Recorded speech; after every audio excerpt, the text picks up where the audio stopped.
Sir Niranjan Reddy గారు, మీరు వ్యవసాయ శాఖ మంత్రిగా చేశారు. ఇప్పుడు 2 లక్షల రుణమాఫీ జరగడం సాధ్యమే అంటారా? దానికి ఎన్ని లక్షల కోట్ల రూపాయలు అవసరం ఉంటుంది? లక్షల కోట్లని నేను అన్నాను, కానీ కాంగ్రెస్ నాయకులు చెప్పినటువంటి మాట, ప్రభుత్వం చెప్పినటువంటి మాట ఏంటంటే సుమారు 40,000 కోట్లు అవసరం పడతాయని చెప్పినారు. వాళ్ళ దగ్గర ఖచ్చితమైన ఆధారాలు లేవు. ఇప్పుడు మళ్ళీ 30,000 కోట్లు అంటున్నారు. మొన్న 10,000 కోట్లు తగ్గించేసినారు రుణమాఫీకి అవసరమైనటువంటి డబ్బులని. ఈ కీలకమైన అంశం మీద నేను ప్రస్తావించి చెప్పిన మొన్న 4 రోజుల క్రితం ప్రెస్ కాన్ఫరెన్స్లో కూడా. రుణమాఫీ మీరు కట్ ఆఫ్ ఎప్పటి నుంచి పెడుతున్నారు? వాళ్ళు మొన్న డిసెంబర్ 23 వరకు పెట్టినారు. ఓకే, 2023 డిసెంబర్ వరకు పెట్టినారు కట్ ఆఫ్. అంతకుముందు ఎప్పుడు పెట్టినారు? 18 డిసెంబర్ పెట్టినారు. కానీ 18 డిసెంబర్కు ఎన్నికలకు పోయే ముందు వాళ్ళు చెప్పిన మాట ఏంటి? కేసీఆర్ రుణమాఫీ సరిగ్గా చేయలే, అందరికీ రాలే, మొత్తం రుణమాఫీ ఎవరికి రాలేదో, మొదటి నుంచి ఇప్పటికీ రుణమాఫీ ఎవరికి రాలేదో వాళ్ళందరికీ మేము చేస్తామని మాట ఇచ్చినరా లేదా? కేసీఆర్ సరిగ్గా చేయలేదన్న మాట చెప్పినరా లేదా? మేము వాస్తవంగా 28,000 కోట్ల రూపాయల రుణమాఫీ చేసినాం 2 విడతలు కలిపి. కేవలం 4-5 కోట్ల రూపాయలు మాత్రమే మిగిలి ఉండే ఎన్నికలకు పోయినప్పుడు. ఇవి కూడా ఎన్నికల తర్వాత చేస్తామని నిజం చెప్పినాం. రైతాంగ ప్రజలు ఆతృతగా ఉండ్రి, మాకు రావాల్సి ఉండే, రాలేదన్న కొంత బాధ ఉండే వాళ్ళకి. కాంగ్రెస్ మాట నమ్మినారు. కాంగ్రెస్ ఏం చెప్పింది? మేము మొత్తం చేస్తామన్నారు.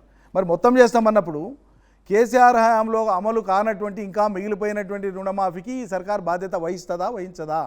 మీరు అడగాలి వాళ్ళని. ఇప్పుడు ఈ ప్రశ్న రాబట్టాలి వాళ్ళ నుంచి, ప్రజలకు చెప్పాలి మీరు బాధ్యతగా.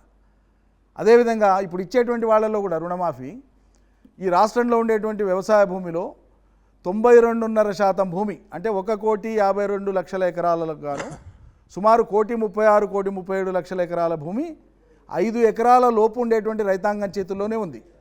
కాబట్టి 5 ఎకరాల లోపు ఉండేటువంటి ఏ ఒక్క రైతుకు కూడా, ఏ బ్యాంకు కూడా ఈ రాష్ట్రంలో 5 ఎకరాలకు 2 లక్షల రుణం ఇవ్వలేదు. కాబట్టి ఎక్కువ భూమి ఉన్న రైతులకు మాత్రమే ఇస్తే. ఆ ఎక్కువ భూమి ఉన్న రైతులు ఎంతమంది అంటే, మీరు ఇప్పుడు 30,000 కోట్లు అవుతుందని చెప్తున్నారు, కానీ అంత కూడా కాదు. ఎందుకు కాదు? 2 లక్షలు రుణం తీసుకున్నటువంటి వాళ్ళు ఎవరున్నారు? వాళ్ళ జాబితా విడుదల చేయమని చెప్పినాం మేము. బ్యాంకుల వారీగా, మండలాల వారీగా, గ్రామాల వారీగా జాబితా విడుదల చేయండి. అప్పుడు అమౌంట్ మనకు లెక్క తెలుస్తుందన్నాం. చేస్తలేదు ప్రభుత్వం. కాబట్టి ఇందులో 2 రుణమాఫీ అనేటువంటిది మొత్తానికి మొత్తం వర్తింపజేసి ఈ రాష్ట్రంలో తెలంగాణ వచ్చినప్పటి నుంచి ఇప్పటికి రుణమాఫీలో మిగిలిపోయినటువంటి వాళ్ళందరికీ చేస్తే ఎంత అమౌంట్ అవుతుందో వాళ్ళు ప్రకటించాలి. ఇది ప్రకటించకుండా గందరగోళం పెట్టి సగం సగం చెప్పి మేము చేస్తున్నామని చెప్పి ఆత్రుతగా 15 ఆగస్టు ముహూర్తం అని గర్భిణి కూడా దాల్చలేదు, కొడుకు పుట్టినట్టు తొట్ల కడుతున్నట్టు సంబరాలు చేస్తున్నారు వాళ్ళు ఊర్లల్లో. క్యాబినెట్ నిర్ణయించిందని గ్రామాలలో రుణమాఫీ నిర్ణయం తీసుకున్న ప్రభుత్వానికి, రేవంత్ సర్కారుకు అదేంటి పూల వర్షము, తర్వాత పాలు పోస్తున్నారు. ఏమైనా అర్థం ఉందానండి? అంటే కాంగ్రెస్కి రుణమాఫీ అంశంలో చిత్తశుద్ధి లేదంటారు మీరు? అసలు లేదు. వాళ్ళు ఇప్పుడు పెరిగినటువంటి రైతు బంధు ఇవ్వాలంటే ఎంత డబ్బు అవుతుందండి? వాళ్ళు పెంచి ఇస్తామనేటువంటి పెన్షన్లు ఇస్తే ఎంత అవుతుందండి?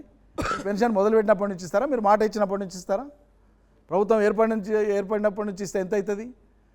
రుణమాఫీకి ఎంత అవుతుంది?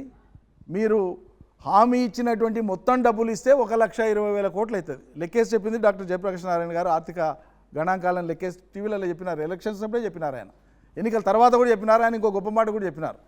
ఇప్పటికైనా ఈ ప్రభుత్వము తప్పును అంగీకరించి, మేమేదో ఎన్నికల కోసం కొన్ని చెప్పినాం, కొన్ని అయితే కొన్ని కావు, ఇప్పుడైతే ఇవే చేస్తాము, ఇవి చేయలేము, మా ఆర్థిక పరిస్థితి అని ఏడవండి అని చెప్పినారు. అదన్నా పాటించాలి కదా వాళ్ళు. నిరంజన్ రెడ్డి గారు, రేవంత్ రెడ్డి ముఖ్యమంత్రి అయిన తర్వాత బీఆర్ఎస్ నాయకులు ఆయన గురించి ఇబ్బందులు పడుతూ ఉన్నారు. ఎందుకంటే హిమాన్స్ పై కూడా ఆయన గురించి నేను అతని గురించి మాట్లాడినండి. కవిత లిక్కర్ స్కామ్ కేసులో జైల్లో ఉన్నారు. ఇటు కేసీఆర్ పై చాలా అవకతవకలు జరిగాయంటూ విచారణలు ఎదుర్కొంటున్నారు. హిమాన్స్ పై కూడా ఆరోపణలు వస్తున్నాయి.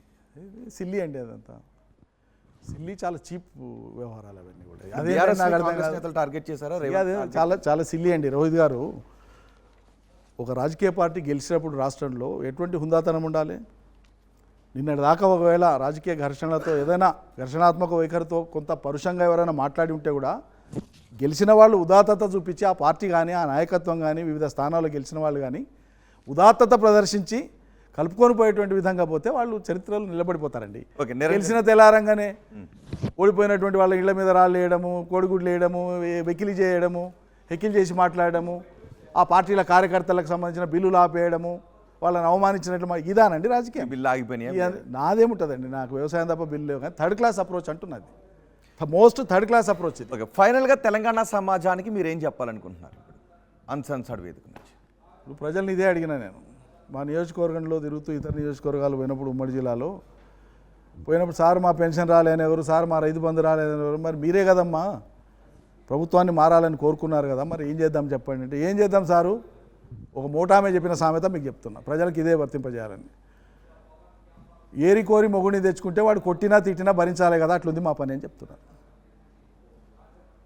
కాబట్టి ఈ దుష్టపాలనను ప్రజలు భరిస్తూనే ఈ ప్రభుత్వం ఇచ్చిన హామీల అమలు కోసం మెడ మీద కత్తి పెడుతూనే ప్రజలు ప్రజాస్వామ్యబద్ధంగా నిలదీస్తూనే ముందుకు సాగాలి.